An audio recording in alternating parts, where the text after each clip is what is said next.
Hey there, you looking kinda cute. Don't forget to subscribe and check out my other socials for more. Enjoy. Sliding open the glass door, manicured fingers wrapped around a steaming mug of coffee. The aroma mingled with the outdoor scents, creating an intoxicating blend. A contented sigh escaped painted lips as bare feet stepped onto the cool concrete. Trevor, or rather Trisha in this moment, savored the fleeting feeling of freedom. These precious moments of authenticity were few and far between. Leaning against the railing, Trisha took a sip of coffee, relishing the bitter warmth. Her gaze swept over the neighboring balconies, checking for any signs of life. The coast seemed clear. Reaching into the pocket of her robe, she retrieved a slim cigar and silver lighter. The familiar ritual of lighting up brought a sense of calm. Smoke curled lazily upward as Trisha closed her eyes, basking in the sun's rays. For a brief, blissful moment, all the complications and fears melted away. A door creaked open nearby. Trisha's eyes flew open, heart leaping into her throat. She whirled around, nearly spilling her coffee in the process. On the adjacent balcony stood Mrs. Jones, wrapped in a thick cardigan and holding her own mug. "Oh, good morning, dear," Mrs. Jones called out cheerfully. "Lovely day, isn't it?" Trisha froze, mind racing. She'd been so careful, always checking before venturing outside like this. How could she have missed Mrs. Jones? The cigar trembled between her fingers as she desperately tried to formulate a response. Yes, good morning," Trisha managed, her voice higher than usual. She resisted the urge to clear her throat. "It's quite nice out." Mrs. Jones smiled warmly, apparently oblivious to Trisha's discomfort. "Indeed it is. We don't get many days like this so late in the year. Have to make the most of them while we can." Trisha nodded stiffly, acutely aware of how exposed she felt. The robe suddenly seemed far too thin, too revealing. She clutched it tighter around herself, trying to appear casual. "I don't believe we've been properly introduced," Mrs. Jones continued. "I'm Margaret, but everyone calls me Maggie. And you are—" A moment of panic. Trisha had run through countless scenarios of being discovered, but somehow this polite small talk threw her completely off balance. "Trisha," she replied, the name feeling strange on her tongue in this context. "It's nice to meet you, Maggie." "Likewise, dear. I've seen you around the building now and then, but we've never had the chance to chat. Do you work nights? I rarely see you during the day."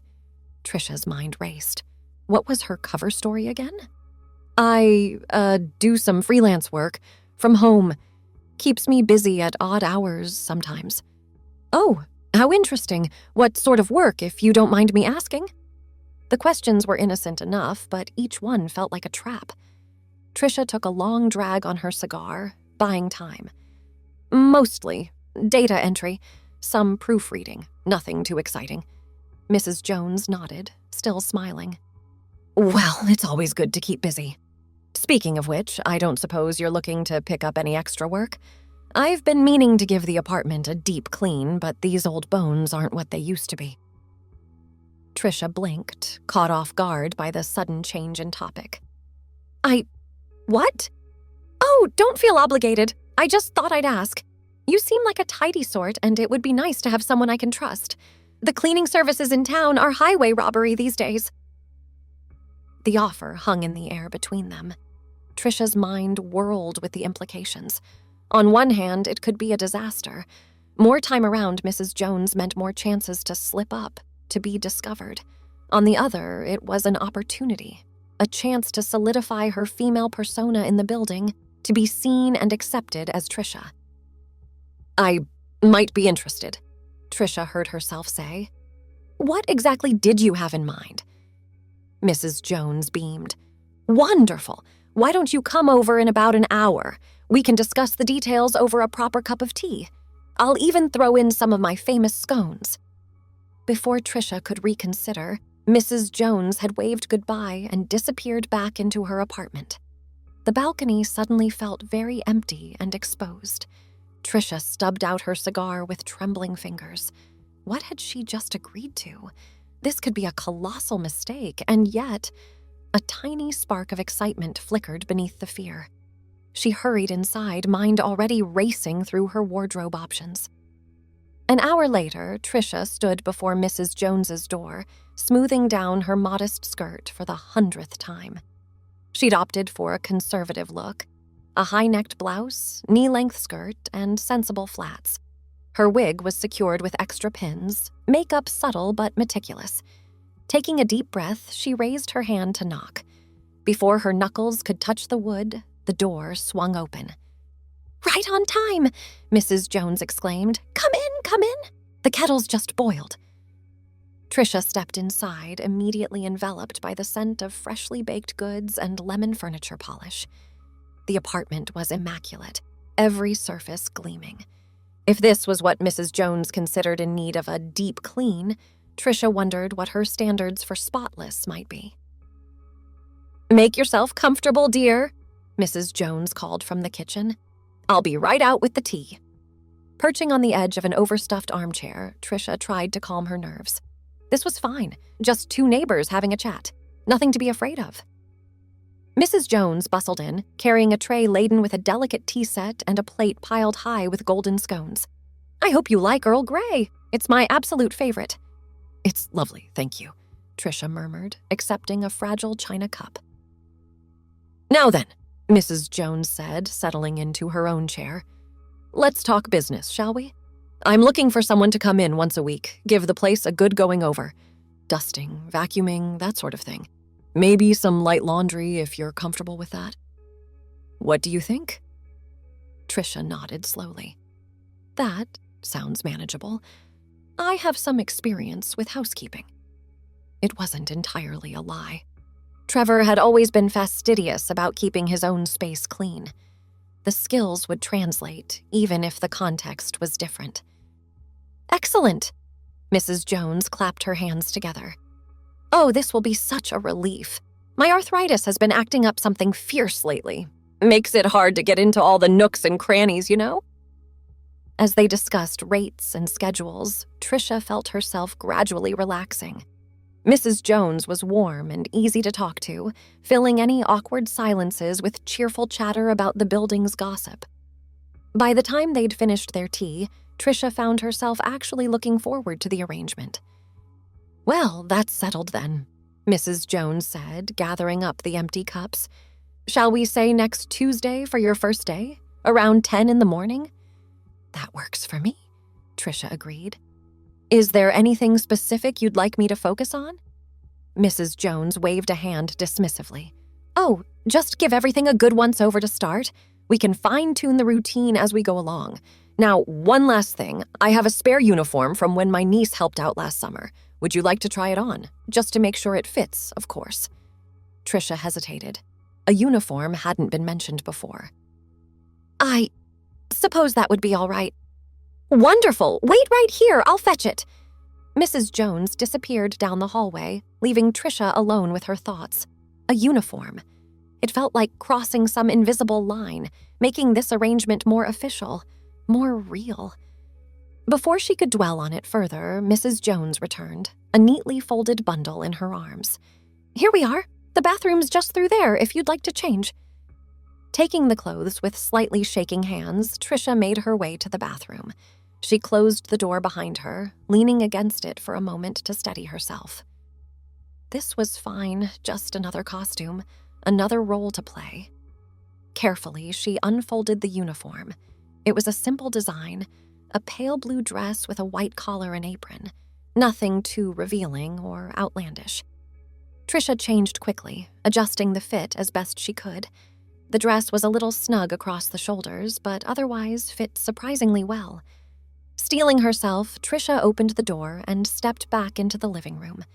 Mrs. Jones looked up from her knitting, a broad smile spreading across her face.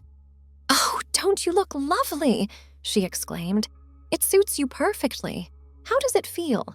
Comfortable?" Trisha smoothed down the apron, a strange mix of emotions swirling in her chest. "It's nice. Thank you." "Wonderful. Well, I won't keep you any longer. I'm sure you have things to do." I'll see you on Tuesday, bright and early." As Trisha gathered her things to leave, Mrs. Jones stopped her with a gentle touch on the arm.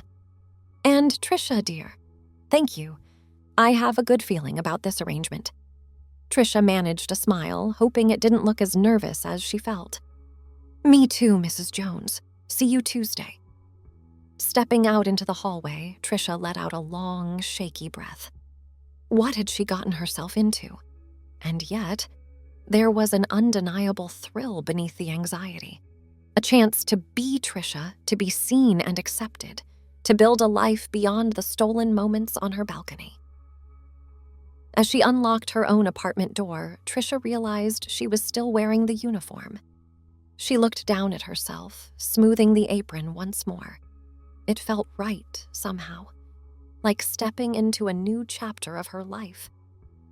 With a small, determined nod, Trisha squared her shoulders and entered her apartment. She had work to do, research to conduct, skills to brush up on. Tuesday would be here before she knew it, and Trisha intended to be ready. The next few days passed in a blur of nervous anticipation. Trisha threw herself into preparation, watching countless cleaning tutorials online and practicing techniques in her own apartment. By Monday night, every surface gleamed, and her hands were raw from scrubbing. Sleep proved elusive, her mind racing with worst-case scenarios. What if she made a fool of herself? What if Mrs. Jones saw through her disguise? What if this was all an elaborate trap? Morning arrived far too quickly. Trisha stood before her mirror, meticulously applying makeup with trembling hands. The wig was secured with enough pins to survive a hurricane. She smoothed down the uniform, taking deep breaths to calm her racing heart. "You can do this," she whispered to her reflection. "You're Trisha. This is who you are." At precisely 9:55 a.m., Trisha knocked on Mrs. Jones's door, a bag of cleaning supplies clutched in her other hand. The door swung open almost immediately. "Right on time," Mrs. Jones beamed. Come in. I've just put on a pot of coffee if you'd like some before you start." Trisha stepped inside, the familiar scent of lemon polish greeting her. "Thank you, that would be lovely." As they sipped their coffee, Mrs. Jones ran through a basic outline of what she hoped to have done. It was all fairly standard dusting, vacuuming, bathroom cleaning, nothing Trisha hadn't prepared for. "Well, I'll leave you to it," Mrs. Jones said finally. "I'll be in my study if you need anything. Don't hesitate to ask." And with that, Trisha was alone. She took a deep breath, surveying the immaculate living room. Time to get to work. The next few hours passed in a flurry of activity. Trisha lost herself in the rhythm of cleaning, finding a strange sort of peace in the repetitive motions. She was so focused that she barely noticed Mrs. Jones checking in on her periodically, offering words of encouragement. As she was putting the finishing touches on the bathroom, a gentle knock startled her from her concentration. "Trisha, dear, it's nearly 2:00. Why don't you take a break for some lunch?" Trisha blinked in surprise. Had that much time really passed? "Oh, thank you, but I'm almost finished here. I wouldn't want to leave things half done." Mrs. Jones tisked softly. "Nonsense! You've been working non-stop all morning. Come on, I've made sandwiches." Reluctantly, Trisha set aside her cleaning supplies and followed Mrs. Jones to the kitchen. A plate of delicate finger sandwiches awaited them, along with a fresh pot of tea. Sit, Mrs. Jones insisted. "You must be exhausted." As they ate, Mrs. Jones chatted amiably about the building's latest gossip. Trisha found herself relaxing despite her earlier nerves, even contributing a few observations of her own. "You know," Mrs. Jones said suddenly, "I hope you don't mind me saying so, but you remind me a bit of my daughter. She lives out west now, hardly ever visits. It's nice to have some young company around the place again." Trisha felt a warm glow of affection, tinged with a hint of guilt. "That's very kind of you to say, Mrs. Jones." "Oh, please, call me Maggie. Mrs. Jones makes me feel ancient." She laughed, eyes twinkling. "Well, more ancient than I already am, at any rate." As they finished their lunch, Trisha insisted on helping with the dishes. It felt strangely domestic, standing side by side at the sink, Maggie washing while Trisha dried. "You know," Maggie said thoughtfully, "I was thinking, if you're amenable, perhaps we could expand this arrangement a bit. I've been meaning to sort through some old photos, get them properly organized. Would you be interested in helping with that as well? We could make an afternoon of it." Tea, biscuits, a trip down memory lane. Trisha hesitated. It was one thing to clean the apartment, but this felt more personal, more intimate. And yet, the idea was undeniably appealing. I'd like that," she heard herself say. "If you're sure you don't mind." Maggie's face lit up. "Wonderful! We'll start next week. Now don't let me keep you from finishing up, though I must say the place is already looking marvelous." As Trisha put the final touches on her cleaning, a sense of accomplishment washed over her. She'd done it. She'd spent an entire day as Trisha, interacting with someone who saw her as nothing but herself. It was exhilarating. "Well," Maggie said as Trisha packed up her supplies, "I'd say that was a rousing success. Same time next week?" Trisha nodded, a genuine smile spreading across her face. "I'm looking forward to it." As she left Maggie's apartment, Trisha felt a shift in her perception. This wasn't just a job, wasn't just another costume to wear. It was a chance at a real connection, at being seen and accepted for who she truly was. She unlocked her own apartment door, still wearing the uniform. For the first time in a long while, Trisha felt truly at home in her own skin. Whatever challenges lay ahead, she knew she could face them. After all, she had a standing appointment every Tuesday and a photo album to organize. The weeks flew by, each Tuesday bringing a new adventure in domesticity. Trisha found herself looking forward to her time with Maggie, the hours filled with gentle chatter and shared confidences. As promised, they began tackling the mountain of old photographs, carefully sorting and labeling each memory.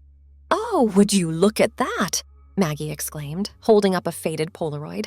"That's me and Harold on our honeymoon, Niagara Falls. Can you believe it? We were so young." Trisha leaned in, studying the image of a smiling couple, their arms wrapped around each other. "You look so happy," she murmured. "We were," Maggie sighed wistfully. "Oh, we had our ups and downs like any couple. But Harold, he was my rock. I miss him every day." A comfortable silence fell between them as Trisha carefully placed the photo in an album. She hesitated, then asked softly, "How long were you married?" 52 years, Maggie replied, her eyes misting over. "Not nearly long enough, if you ask me. But I'm grateful for every moment we had."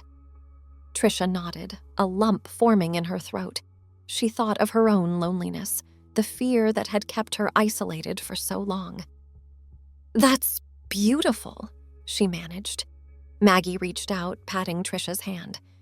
"You'll find someone too, dear. Someone who sees you for who you truly are." The words hit Trisha like a physical blow. Did Maggie know? Had she somehow seen through the carefully constructed facade?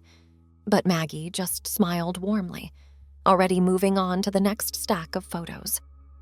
"Now, let me tell you about the time Harold and I got lost in the Catskills." As the afternoon wore on, Trisha found herself relaxing, drawn into Maggie's stories of a life well lived. There was something comforting about handling these tangible pieces of history, fitting them into place like a jigsaw puzzle of memories. When they finally called it a day, Maggie insisted on sending Trisha home with a Tupperware full of homemade cookies. "A little thank you," she said, pressing the container into Trisha's hands. "You're doing more than just cleaning, You're bringing life back into this old place." Trisha felt a warmth spread through her chest, a mixture of pride and affection. "I'm happy to help," she said softly. "Really?" As she unlocked her own apartment door, Trisha realized something had shifted. The space no longer felt like a refuge, a place to hide. Instead, it felt limiting, confining. She set the cookies on the kitchen counter, then slowly made her way to the bedroom. The closet door stood slightly ajar, Trevor's suits visible in the dim light. Trisha ran her fingers along the expensive fabric, remembering the life she'd built as Trevor. The success, the respect, and the constant gnawing emptiness. With a deep breath, she pushed the suits aside, revealing the growing collection of feminine clothing hidden behind them. Dresses, blouses, skirts, each one carefully chosen, each one a piece of her true self. Trisha pulled out a simple sundress, holding it up to her reflection in the mirror. It was time, she realized. Time to stop hiding, to embrace who she truly was, not just on Tuesdays with Maggie, but every day. The decision once made felt like a weight lifting from her shoulders. There would be challenges ahead, of course, explanations to be made, judgments to face. But for the first time in years, Trisha felt hope blooming in her chest. She carefully hung the uniform in its place of honor, a reminder of the journey that had brought her to this moment. Then, with trembling fingers, she began to pack away Trevor's clothes. As the sun set, casting long shadows across the room, Trisha stood before her newly organized closet. It was a rainbow of colors and textures, each item chosen with care. Her true self, no longer hidden away. A knock at the door startled her from her reverie. Trisha froze, heart pounding. Who could it be at this hour? "Trisha!" Maggie's voice called out. "Are you there, dear? I'm so sorry to bother you, but I seem to have misplaced my reading glasses. I thought perhaps I'd left them at your place the other day when I dropped off that pie recipe." Trisha's mind raced. She was still in her cleaning uniform, but her wig was off, makeup removed. There was no time to put on her usual disguise. Taking a deep breath, she made her decision. It was time to stop hiding. With shaking hands, Trisha opened the door. "Hi, Maggie," she said softly. "Come on in." Maggie blinked in surprise, taking in Trisha's appearance. For a long moment, neither of them spoke. Then, slowly, a warm smile spread across Maggie's face. "Well," she said gently, "I suppose we have quite a bit to talk about, don't we?" Trisha nodded, tears pricking at her eyes. I'm sorry I didn't tell you sooner. I was afraid." Maggie reached out, taking Trisha's hand in her own. "Oh, my dear," she said softly. "You have nothing to be sorry for. Nothing at all." As they settled onto the couch, a box of tissues between them, Trisha felt a sense of peace wash over her. The road ahead wouldn't be easy, but she was no longer walking it alone. Outside, the first stars of evening began to twinkle in the darkening sky. A new chapter was beginning, one filled with honesty, acceptance, and the promise of true friendship. Trisha took a deep breath, squeezing Maggie's hand. "So," she said, managing a watery smile, "where should I start?" Maggie's eyes crinkled with warmth. "Wherever you like, dear. We have all the time in the world." And so, as night fell over the city, Trisha began to tell her story. Not the carefully constructed fiction she'd been living, but the truth. Messy, complicated, and beautiful in its authenticity. Thanks for watching. Don't forget to check out my other socials if you want more wonderful content, early access, behind the scenes, and more. All links down below.